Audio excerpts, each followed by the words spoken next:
মুরগির ঘরের যে টুস রয়েছে সেগুলো দিনে 3 থেকে 4 বার এরকম পা দিয়ে লাড়াচাড়া করে বেড়ে দিতে হয়।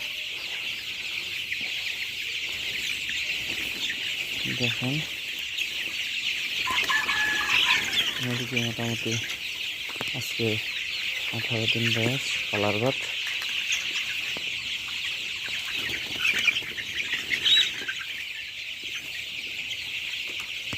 মুরগির ঘরের যে টুস রয়েছে সেগুলো দিনে 3 থেকে 4 বার এরকম পা দিয়ে লাড়াচাড়া করে বেড়ে দিতে হয়।